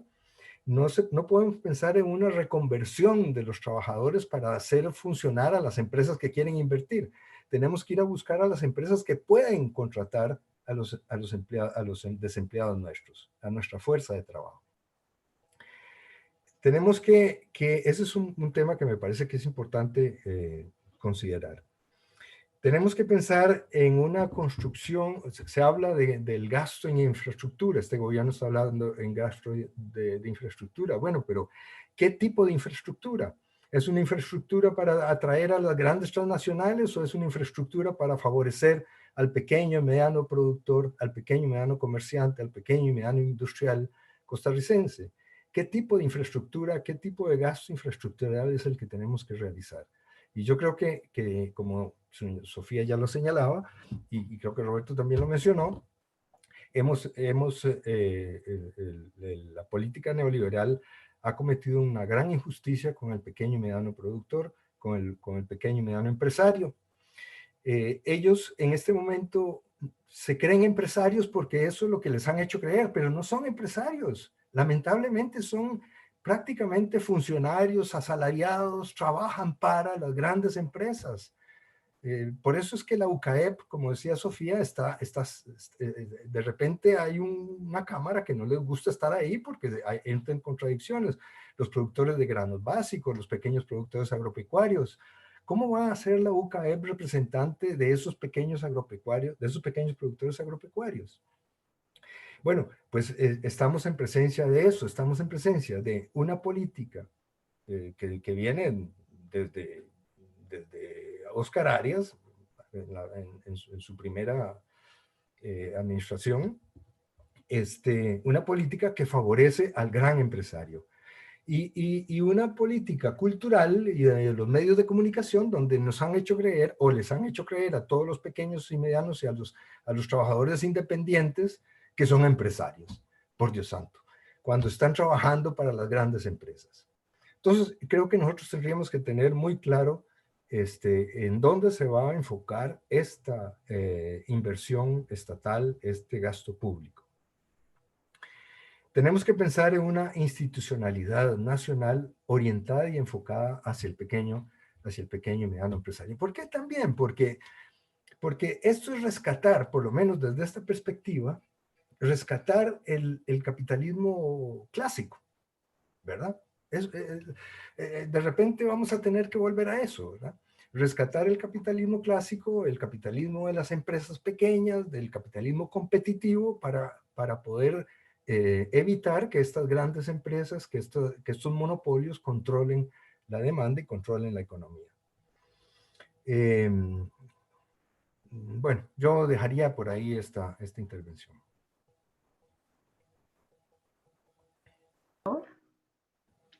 Sí. Bueno. Tenemos otra pregunta, disculpen. Sí, perdón. Bueno. Sí. Ok. Si la pregunta es de David Mora Robles, que es un graduado de la maestría en sociología, y él dice lo siguiente: quisiera solicitarle, perdón, la primera pregunta es de Virginia Mena Herrera, y dice lo siguiente: ¿cuál es la opinión de los panelistas con el ingreso de Costa Rica a la OCDE en el marco de la pandemia? ¿Nos beneficia más que nos afecta o no? Esa sería la pregunta. Muchas gracias. Bueno, muchas gracias por las 5 preguntas. Voy en orden. A la persona que hacía un comentario y preguntaba sobre las nuevas generaciones, que además es una pregunta con la que me siento profundamente identificada. Creo que las nuevas generaciones tenemos un panorama tremendamente retador. Tremendamente retador. Yo no creo que nosotros seamos el futuro, nosotros ya somos el presente, ¿ok?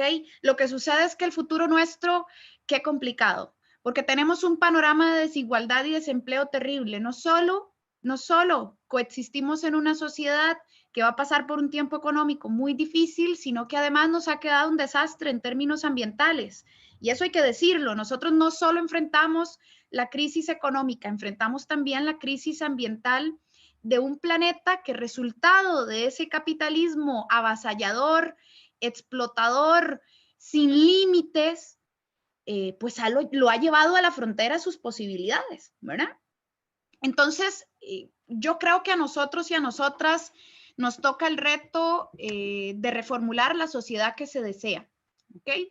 Y ese no es un reto menor, porque además hemos nacido, que es mi caso, hemos nacido en el neoliberalismo, hemos nacido rodeados de un montón de prejuicios y de un montón de mitos que hemos comprendido como dados y como hechos. El Estado no sirve. La riqueza viene del gran empresario, no del trabajador. ¿Se dan cuenta? Son ideas preconcebidas con las que ya nacimos, nos criamos. Yo nací en el 92, ¿ok? Y aquí el neoliberalismo tenía rato de estar. Son ideas preconcebidas desde los medios de comunicación, desde las faulas, desde el discurso, desde la escuela, desde el colegio. Entonces, no solo enfrentamos un panorama retador en términos objetivos, es decir, tenemos una situación objetivamente compleja. No, es que además desde nuestra subjetividad, desde nuestras crianzas, desde nuestra perspectiva, tenemos el tremendo reto de reformular alternativas a pesar de los mitos y prejuicios con los que hemos sido criados y criadas. Y por eso es que yo insisto en las lecciones, porque si no aprendemos las lecciones de estos momentos, no podemos generar alternativas razonables. Y a propósito de las personas que...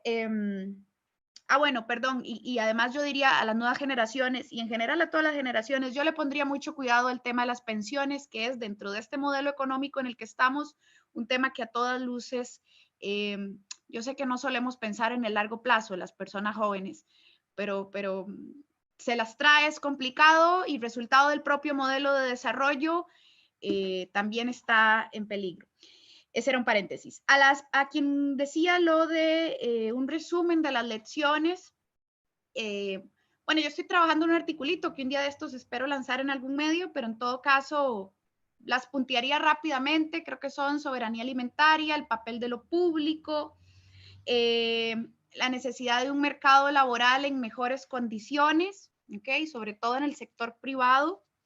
La heterogeneidad de los grupos empresariales, las brechas sociales, incluyendo la digital, la educativa, la de género.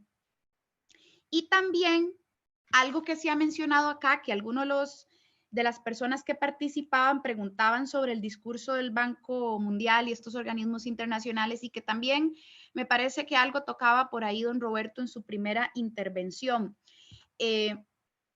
Efectivamente, pareciera que hay un cambio de discurso en algunas vocerías oficiales más internacionales, ¿verdad? En procura de salvar el capitalismo, estoy de acuerdo con ese precepto, pero además creo que toma rato en que llegue aquí. ¿Por qué? Quizás por la relación centro-periferia, lo cierto es que a nosotros esas oleadas discursivas y de modelos económicos nos suelen llegar un poquito más tarde o un poquito después. Es decir, una prueba clara del desajuste que tienen algunos sectores oligárquicos locales versus estas vocerías internacionales que antes eran su guía ideológica, es cuando vos escuchás iniciativas como la de la UCAEP versus el Banco Mundial, un Banco Mundial que fue el promotor del modelo neoliberal en Latinoamérica y hoy está diciendo, ojo, tengan cuidado con recortar salarios del sector público. Ya, pero es que hace 2 años el Banco Mundial insistía en que había que recortar salarios del sector público. Y hoy la UCAEP sigue pegada en ese discurso de hace 2 años o de hace 1 año. Ahora, ¿por qué o cómo interpretar eso? Porque alguien preguntaba que qué ganan los empresarios con esas insistideras que nos llevan al acabose, ¿verdad? Lo que pasa es que, insisto, no es homogéneo el sector empresarial. Vamos a ver, en este momento hay sectores empresariales ganando en el mundo, ¿cierto? El valor de mercado de Amazon en la bolsa se disparó porque las compras y todas las transacciones que tenían que ver con esa intermediación internacional se aumentaron. Entonces, el valor de Amazon se disparó. Amazon está ganando con la pandemia. Las farmacéuticas, la farmacéutica que encuentre la cura del coronavirus va a ganar con la pandemia. ¿Ok? Los supermercados, dependiendo de la cadena de la que hablemos, en Costa Rica la mayor parte es propiedad de Walmart. Ya, pero es que en los supermercados hasta sufrieron oleadas de sobrecompras, ¿ok?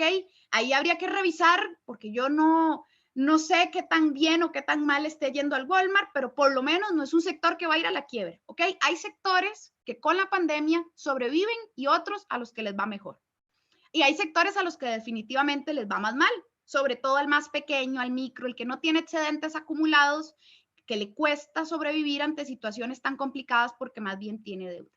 Yo lo que creo es que hay un rezago de entendimiento de algunas élites económicas que siguen insistiendo en el asunto de las patadas, le llaman ellos, ¿verdad? Y que a lo mejor, sobre todo sectores más transnacionalizados, pueden apostar a eso, pero yo estoy convencida de que los sectores que dependan del mercado local, si quieren sobrevivir, sean micro, pequeños o grandes, si quieren sobrevivir necesitan que los ingresos de las familias costarricenses se reactiven. Cualquier productor o empresario local que le venda gente en Costa Rica, que esté de acuerdo con que le recorten salarios al sector público, con que despidan gente, con que se disminuyan jornadas, se está afectando a sí mismo. ¿Ok? Porque el restaurante que está frente a la caja necesita que los funcionarios de la caja bajen y salgan a almorzar. Los taxistas necesitan que el funcionario del ICE se suba en el taxi y se traslade, ¿ok? Entonces, como somos dos partes de un todo, particularmente aquel que se dedica al mercado interno necesita que las familias costarricenses tengan capacidad de consumo. Es un principio bastante básico y bastante keynesiano también, pero es bastante elemental. Por ejemplo, el sector turístico. Nuestro sector turístico ha estado enfocado principalmente a traer turistas de afuera. Ya, pero el turista de afuera, quién sabe cuánto tiempo va a volver, va a tomarle en volver. No es como que la pandemia pasa en un mes y los turistas empiezan a llegar de nuevo. A la gente le va a tomar tiempo, tener confianza, tener dinero, volverse a montar en un avión y venir. Eso significa que el sector turístico va a tener que reconvertirse y repensarse y seguramente termine apostándole al mercado interno. ¿Y cómo va a apostarle al mercado interno si las familias costarricenses no tienen dinero con el cual ir a hacer turismo nacional? Entonces, fundamental para el sector empresarial local es que las familias costarricenses estén mejor en términos de ingresos, en términos de salarios. Si no, se están pateando en los pies. Luego, el ingreso a la OCDE es todo un tema, que yo creo que de todos modos da para un debate así, digamos, como tal. Porque la OCDE es todo un proyecto. En la Asamblea Legislativa hay una comisión legislativa destinada solo a analizar el ingreso a la OCDE. Son varios capítulos, creo que son como 20 los ejes que toca de todo, toca hasta educación, ¿ok? Trae cosas interesantes y otras de que uno, ¿verdad? Se queda un poquito avispado. Cosas interesantes, la OCDE sí está pegada a los lineamientos BEPS, que son los lineamientos más fuertes de lucha contra el fraude fiscal. Pero ojo, eso no significa que Costa Rica haya tomado esas medidas, que nosotros somos buenos tomando lo que le gusta a algunas élites acá y lo otro no. No, para ingresar a la OCDE hay que cumplir puntajes mínimos. Entonces, no necesariamente Costa Rica tiene que haber aprobado todos los mecanismos BEPS ya, ¿no? Y de hecho no lo ha hecho. Costa Rica no tiene buenas medidas antifraude fiscal, está muy atrasada. Entonces uno dice, bueno, queremos entrar a la OCDE, pero nos negamos a aprobar las medidas antifraude fiscal en la reforma fiscal. ¿Cómo es la cosa? Ya, entonces, la OCDE se las trae porque es un grupo como tal, pero a priori no significa que... Alguien preguntaba que si la gente de a pie va a sentir mejoras por entrar a la OCDE. Eso está más dirigido a ciertos sectores productivos o empresariales específicos y cosas que podrían ser muy positivas, como esas del fraude fiscal, no las hemos tomado, ¿verdad? Y además implica una erogación monetaria muy pesada por año porque hay que pagar como una especie de membresía o algo así. Entonces hay que pagar de ahí en un momento crítico en términos fiscales, ¿no? Entonces... como que uno se queda pensando, si tanto había que correr con la OCDE, mejor hubiéramos corrido con aprobar las reformas contra el fraude fiscal, de paso te genera ingresos, de paso cumplir más requisitos, pero me parece que en la OCDE hay demasiada tela que entrecortar en medio. Es todo un programa el de la OCDE. Gracias. Muchas gracias, Sofía. Bueno, ya llevamos 1 hora y media de programa, se va muy rápido el tiempo. Muchas cosas se han ido anotando y en efecto el espacio no da para todas las interrogantes, inquietudes y posibilidades que tenemos para otras discusiones, ¿verdad? Entonces, a las personas que han estado con nosotros y nosotras les informo que ya no vamos a aceptar más preguntas porque conforme ustedes han ido exponiendo, pues entonces se han ido también haciendo más preguntas, pero tenemos que acotar un poco el tema del tiempo. Antes de la participación de Roberto, le voy a dar la palabra a Joel para que introduzca un par de preguntas que pensamos que puede tomar en cuenta Roberto, ¿verdad? Para poder cerrar como la discusión. Para Roberto, pregunta David Mora Robles, un graduado de la maestría en sociología. Quisiera solicitarle a Roberto que se extienda un poco con la metáfora de la bola de nieve hacia arriba y también al asunto de una crisis autoinfligida. Y luego Tenemos una pregunta de Fernanda que dice, parece ser que Carlos Alvarado evade o delega el tema económico a los representantes de la derecha con los que se ha aliado. El PUSC, por ejemplo. Entonces pregunta, ¿qué le preguntaría usted a Carlos Alvarado que no se le ha preguntado hasta ahora? Esas serían las preguntas. Muchas gracias. Gracias, Joel. Y gracias a las amigas y amigos, ex estudiantes, ¿no? Como David, Fernanda, Daniel, por estar, por participar y por las preguntas. A ver, es inevitable que uno sea telegramático, como dice Nancy, es imposible ocuparse de todos los temas. Lo de la OCDE merecería un programa en especial, ¿no? Primero tenemos que estudiar el asunto, porque yo puedo decir y voy a decir algunas generalidades, pero hay que estudiar el documento y ser más preciso, ¿no? Más riguroso. A ver si soy breve. Quiero decir algo que me preguntaron por mi WhatsApp, alguien que me pidió. Hay mucha gente que perspicaz, que nota la tensión que hay entre la importancia que mostró la institucionalidad pública en la crisis sanitaria, ¿no? Es decir, la Caja, el Ministerio de Salud, ¿no? La manera como el país ha enfrentado la crisis sanitaria y de la cual se está hablando internacionalmente, yo creo que es un motivo justo de orgullo, ¿no? No patriotero en el sentido tonto, sino en términos de la sociedad que somos y que hemos construido. Entonces es un motivo justificable de orgullo. Y en un tema fundamental, como es haber enfrentado hasta ahora con cierta eficacia, con una notable eficacia, la crisis sanitaria. La Caja Costarricense del Seguro Social, fundamentalmente, el Ministerio de Salud como regulador, pero también instituciones como el ICE, FANAL, las universidades, lo que ya sabemos, han estado a la altura.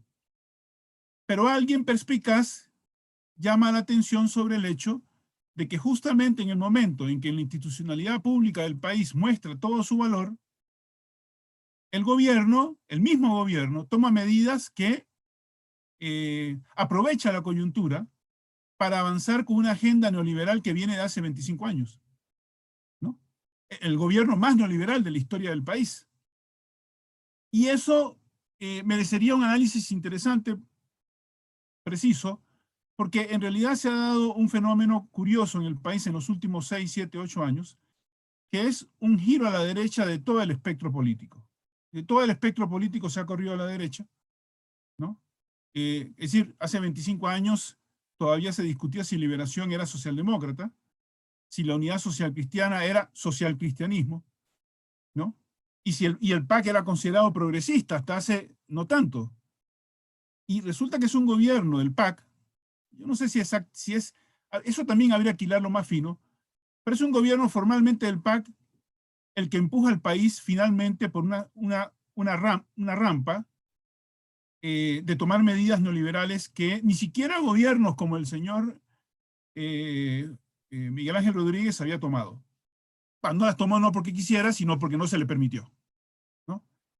Entonces, habría que estudiar el problema de cuáles son las razones de que todo el espectro político se haya corrido a la derecha, ¿no? Y eso es lo que plantea un problema, porque resulta que estas políticas económicas que profundizan el modelo neoliberal tienen un gran respaldo del empresariado, ¿ah? Y de buena parte del espectro político. Lo que yo podría decir en este momento es que la capacidad de respuesta del país a la crisis sanitaria es un eco del pasado. Es el pasado heredado por las generaciones anteriores. La política económica del gobierno procíclica y que empobrece el país, es el futuro que nos quieren regalar. La capacidad del país para enfrentar la crisis sanitaria es el regalo del pasado, es la herencia del pasado. La política económica del gobierno es el caballito de Troya con el que quieren dibujar un futuro directamente en conflicto con ese pasado. Y no hay que olvidar que la misma gente que hoy aplaude al sector salud, como Teletica, como La Nación, eran los que hace 1 año y medio apoyaron a muerte el plan fiscal y atacaron los movimientos sociales de protesta contra ese paquete fiscal, ¿no? La Nación y Teletica tenían una campaña hace escasamente 3 meses, 4 meses, por el problema a favor de la tercerización de las áreas de salud de la CCSS, de la Caja Costarricense de Seguro Social, ¿no? Entonces, esa es la situación en que vivimos. Tenemos una sombra del pasado que nos protege y un futuro amenazante, ominoso, que nos arroja a la intemperie y a un sol de penitencia. Y ese es el desafío que enfrentamos. Y ahí paso entonces al tema de las generaciones jóvenes, de los jóvenes. Yo creo que el tema de los jóvenes es fundamental. Este es el país, ese es el país en el que ustedes van a vivir y van a desarrollar sus vidas. Y entonces es un tema en el cual los jóvenes en particular, las nuevas generaciones, debieran involucrarse a fondo, porque es el país donde van a vivir. Hoy, en este presente, se define el futuro. Y como parte de eso, habría que aclarar algunas cuestiones. El neoliberalismo no es solo políticas económicas. Es un proyecto de reestructuración social en profundidad de esta sociedad. Quiere cambiar la estructura de clase, la estratificación social, quiere reestratificarlo, pero quiere cambiar la estructura económica del país, no aplicar unas cuantas políticas, quiere provocar un cambio estructural en cómo funciona el país, pero además quiere provocar un cambio cultural, quiere cambiar la subjetividad. Se está instaurando en este país, hace varios años que venimos en eso, varios lustros, un clima cultural fundado en una cultura de consumo individualista. Me podría extender mucho sobre eso. Estoy terminando también, más que un artículo, un ensayo largo sobre neoliberalismo, giro autoritario y universidad pública, que va a salir publicado en una antología, y me ocupo con alguna extensión de estos asuntos. Pero lo que tenemos entre manos con la cuestión neoliberal, a propósito de las nuevas generaciones, es qué tipo de sociedad va a ser Costa Rica en los próximos 20, 30 años. Es un desafío descomunal. No es una cuestión coyuntural. Quieren cambiar este país, lo vienen intentando hace 25 años y finalmente encontraron un gobierno que se presta. Fernanda me pregunta sobre lo de Carlos Alvarado. ¿Qué pregunta le haría yo? Yo le haría la pregunta siguiente. Usted se eligió, usted fue electo, los votos que lo eligieron votaron al candidato de un partido presuntamente progresista, moderada, extremadamente moderada, en el extremo de la moderación de lo que podríamos con bastante generosidad llamar progresismo. Usted fue electo, la gente que lo votó suponía que estaba votando a un candidato de un partido progresista, y usted está haciendo el gobierno más neoliberal de la historia de este país, y lo va a empobrecer. Usted va a pasar a la historia como la persona que empobreció a este país y lo hizo profundamente desigual y provocó una tremenda concentración de la riqueza. Esa era la manera como usted esperaba pasar a la historia. Esa podría ser una pregunta. Se me pueden ocurrir otras más fuertes, pero para ser un poco delicado podría ser esa. Yo creo que el tema de la crisis autoinfligida es muy importante porque, repito, este país se las arregló para mantener una tasa de crecimiento que osciló en torno a 5% y un mínimo de 4 durante los últimos 25 años. La tasa de crecimiento se desploma, ¿ah? Y la tasa de desempleo comienza a crecer cuando justamente se aplican estas políticas neoliberales. Por ejemplo, hace 5, 6, 7 años se viene discutiendo sobre si el colón está o no sobrevaluado. Don Sergio y también Sofía hablaban de los sectores perdedores de la economía, el turismo. ¿Cuánto ha sufrido el turismo, la industria turística nacional, bastante bien dotada en cuanto a calidad de los servicios que es capaz de prestar? ¿Cuánto ha sufrido? ¿Cuántos clientes ha perdido a manos de países con costos más bajos, producto de que, entre otras cosas, la moneda no está sobrevaluada? Por ejemplo, Nicaragua, Dominicana. La moneda recuerdo que hace 2 o 3 años había una polémica entre Jorge Guardia y este economista de Liberación, que se me olvida el nombre en este momento, ¿no? En fin, sobre si la moneda estaba sobrevaluada. Bueno, el problema de la sobrevaluación de la moneda ha castigado la economía del país. Y se ha mantenido. Es evidente que la moneda está sobrevaluada y que beneficia sobre todo a los sectores importadores y a la clase media alta, que puede así pasearse por el resto del mundo, aparte de los banqueros, de los bancos privados sobre todo. Una moneda sobrevaluada premia el consumo importado y castiga toda la producción local. Es una crisis autoinfligida porque hace años tendría que haberse realizado una reforma tributaria progresiva. El país tiene una tasa impositiva muy baja. En el promedio de América Latina, 21 o 22%. Estamos ingresando a la OCDE, que tiene una tasa tributaria promedio de 34 o 35%, que en realidad es como de 40%, pero es un promedio reducido por países como Chile, Colombia, México, Turquía, que están allí, dicho sea de paso.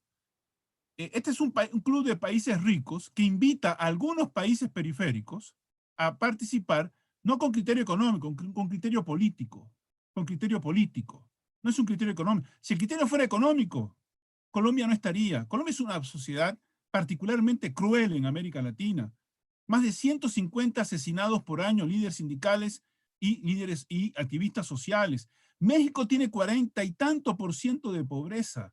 Y es un desastre de corrupción y de violencia. ¿Me explico? ¿Por qué está en la OCDE? ¿Por qué frontera con Estados Unidos? ¿Por qué está Colombia? Porque en algún momento parece, y todavía puede ser, el país más confiable de América Latina para los centros de poder. Porque Chile es muy pequeñito. Antes del estallido social del año pasado, Chile ya era un problema porque es un país pequeñito y no tiene el peso, ¿no? Después del estallido, menos aún Chile puede ser la referencia. Colombia, los centros de poder internacional, hay un proyecto sobre Colombia, contener Venezuela, ¿no? Y jugar un papel que Argentina no va a jugar por las relaciones políticas que hay en el país y porque Brasil es un país eternamente enfermo, ¿no? Así que el ingreso de estos países, ingresar a la OCDE, los países periféricos que entran a la OCDE, lo hacen con un criterio político, no económico. Turquía es fundador de la OCDE y sigue siendo un país periférico más de casi 60 años después. ¿Me explico? Es una crisis autoinfligida porque la política de bajar impuestos a los más ricos se sostiene en el discurso ideológico de que eso ayuda a la inversión y al crecimiento. Pero la experiencia, como bien sabe don Sergio y Sofía, que son especialistas, son economistas, la experiencia muestra que en aquellos países donde se aplicó reducciones de impuestos a los más ricos, no crecieron más, ni siquiera bajaron el déficit, como Reagan, como el Bush Jr., etcétera, sino ¿por qué? En ninguna parte del mundo, ¿por qué? Porque primero, porque le bajan los impuestos a los más ricos, además le bajan los salarios a los trabajadores, la demanda está estancada, entonces no tiene sentido, si se bajan los impuestos a los más ricos y las grandes corporaciones, no tiene sentido invertir en aumentar la producción porque no hay demanda, no hay consumo. ¿Hacia dónde se va el recurso producto de la reducción de impuestos? Se va al consumo suntuario y a la especulación financiera.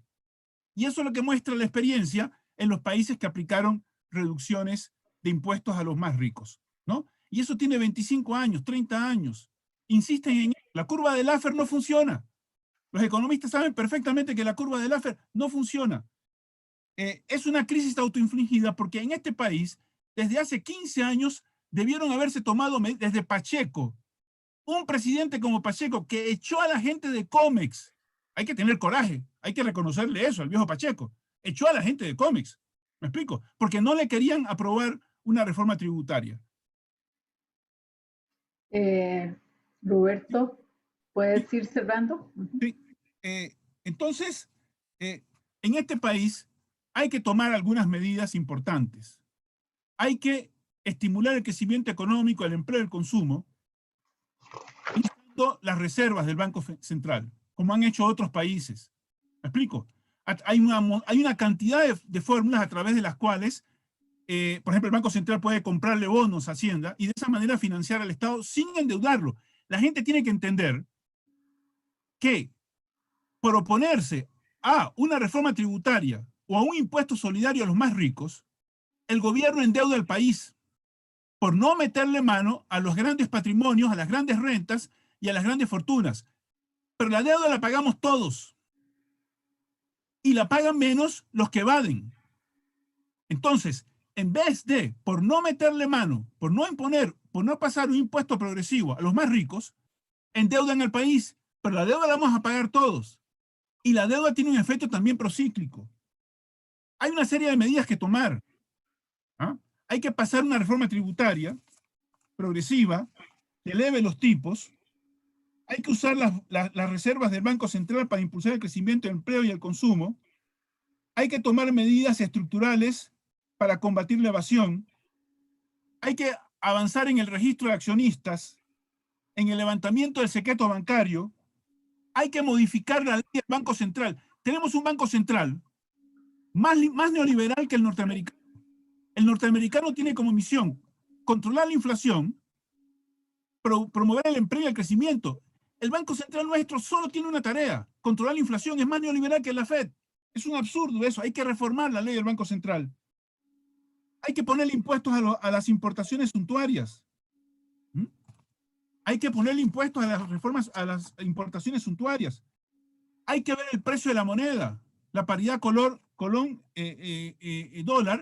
que es un freno para la economía. Hay que decir que estas medidas, como la moneda sobrevaluada, son un instrumento para forzar la purga de la economía, para forzar el ajuste. Mantienen una moneda sobrevaluada para obligar a que los factores de producción incidan sobre los costos. Y la variable siempre a atender son los salarios. Son políticas de ajuste que buscan imponer caída de los salarios, caída del gasto público, etc. El control de la inflación ha sido un pretexto siempre para atacar el nivel de vida de los trabajadores y cortar el gasto público. Sí. Es una política contractiva, pero termino solo porque necesito 1 minuto y medio. Okay. Pero todo esto es muy importante, pero yo sí quiero colocar en el debate otra cuestión. Hay que cambiar el modelo de acumulación y crecimiento de este país, pero va a enfrentar oposición interna y externa. Y esa oposición puede sabotear una economía. Basta con una modificación de la calificación de riesgo, ¿no?, para provocar un desastre.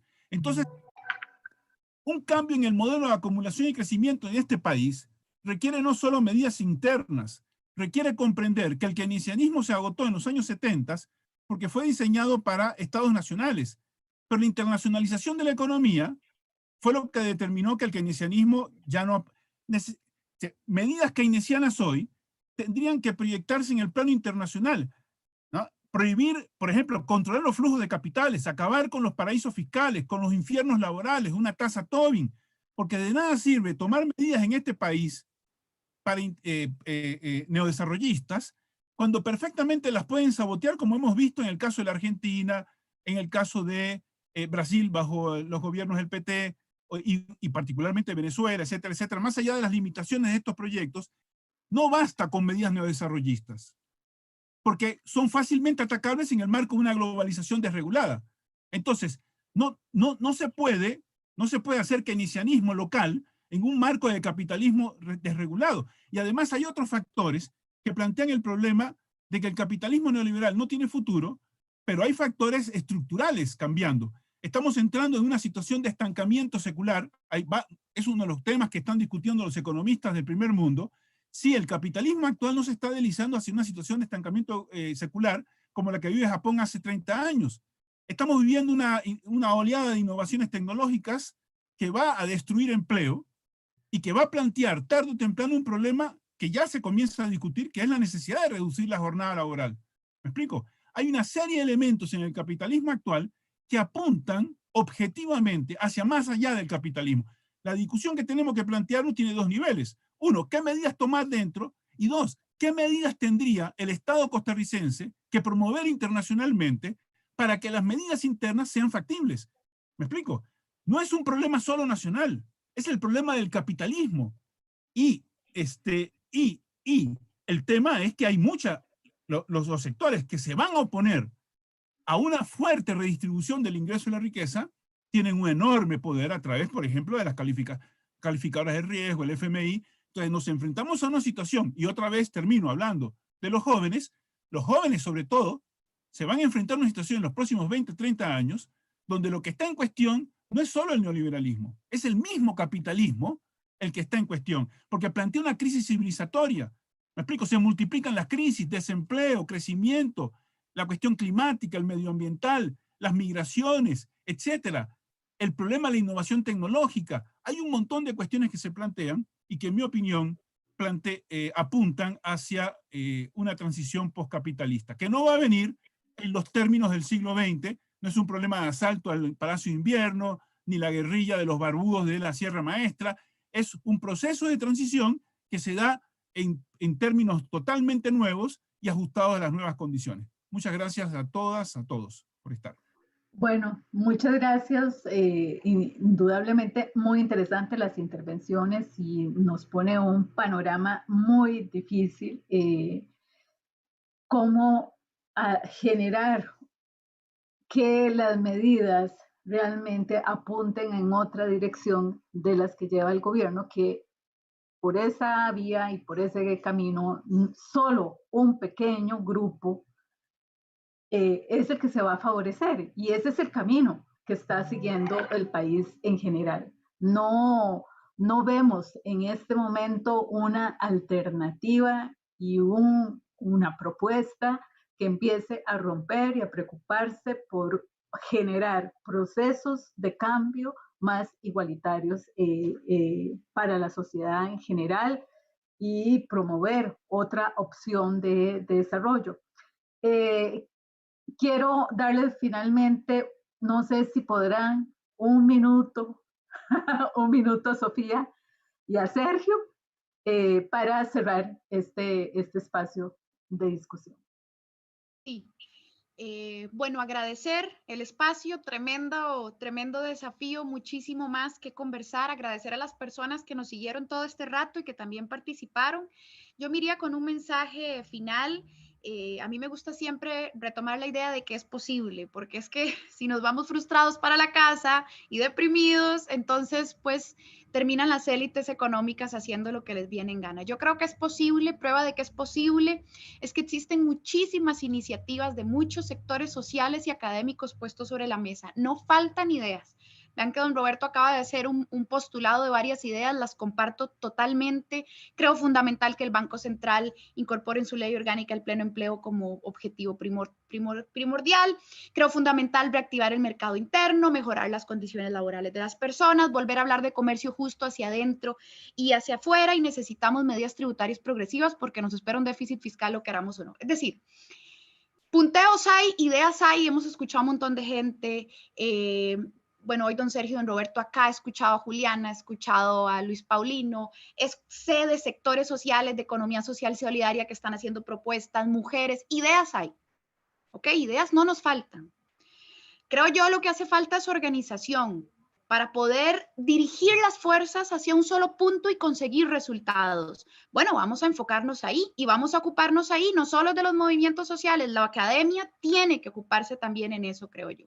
Y ese es el mensaje con el que me gustaría cerrar. Sí podemos, tenemos que hacer la tarea, no nos quedó de otra. ¿Ok? Es el momento histórico que nos ha tocado vivir, ni modo, vamos a enfrentarlo. Gracias por el espacio.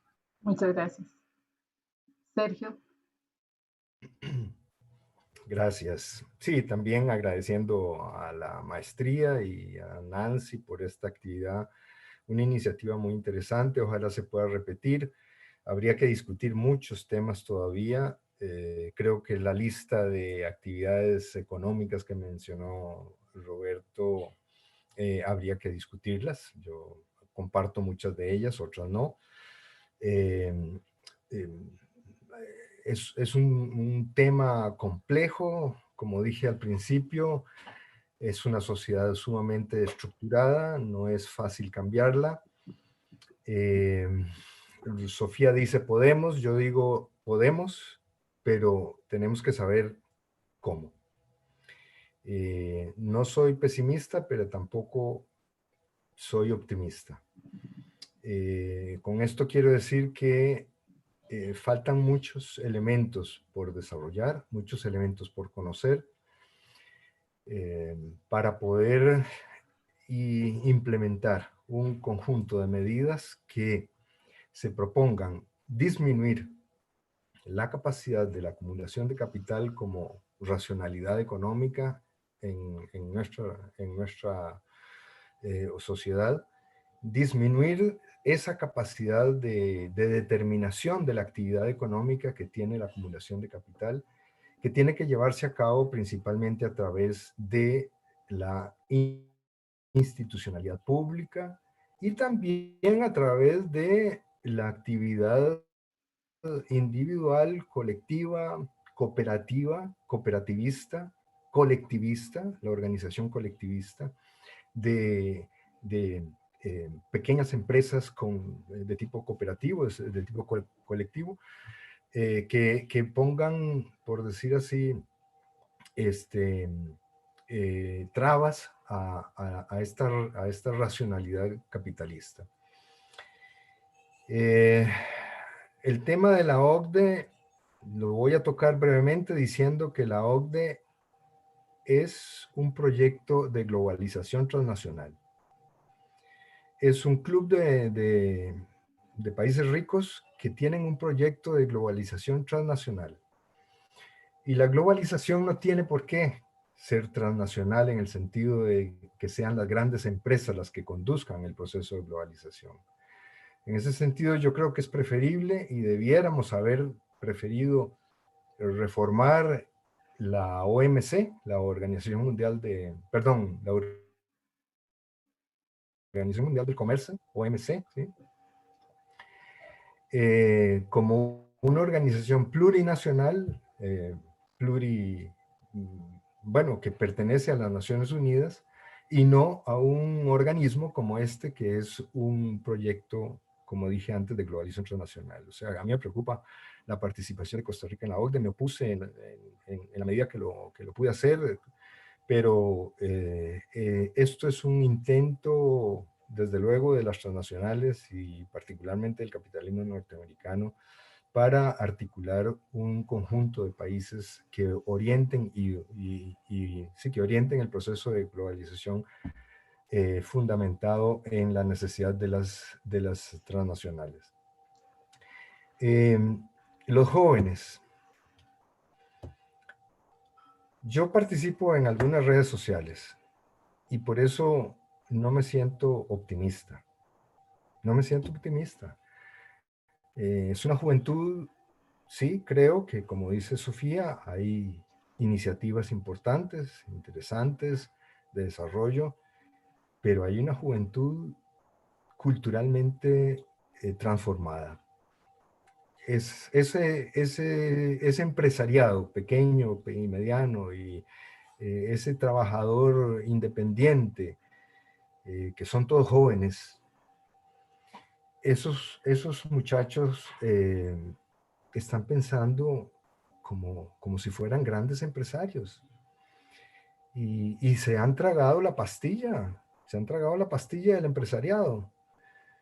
Por eso no soy optimista. Yo creo que hay que hacer un tremendo trabajo de transformación cultural, de reorientación cultural,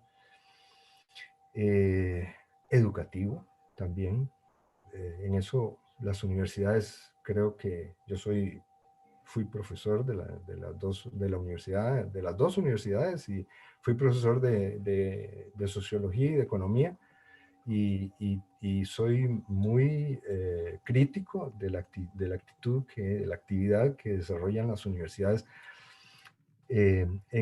tanto en la formación de profesores y maestros como en la formación de profesionales.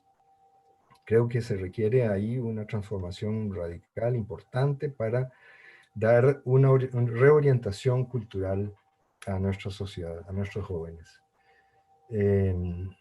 Yo cerraría diciendo, si se puede, como dicen los españoles ahora, si podemos, todas podemos, pero necesitamos hacer un esfuerzo muy, muy serio en el campo de la cultura y apoyar ese desarrollo en el campo de la organización económica y institucional.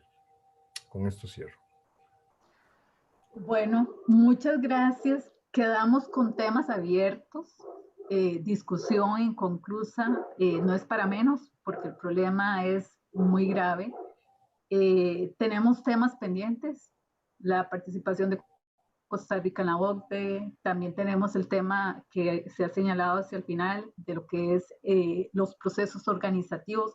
No podemos pretender que el gobierno haga giros en su propuesta y su lógica de desarrollo si no hay presión y procesos organizativos. Y nos estamos planteando este gran tema, es decir, ¿qué pasa con esos procesos de participación? ¿Qué pasa con las y los jóvenes, etcétera? Muchas gracias.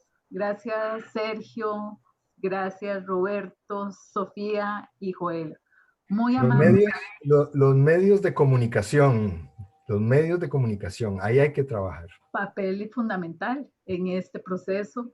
Guían, orientan y generan cultura. Exactamente. Muchas gracias. Un placer. Gracias por todo. Gracias. Hasta luego. Hasta luego. Gracias.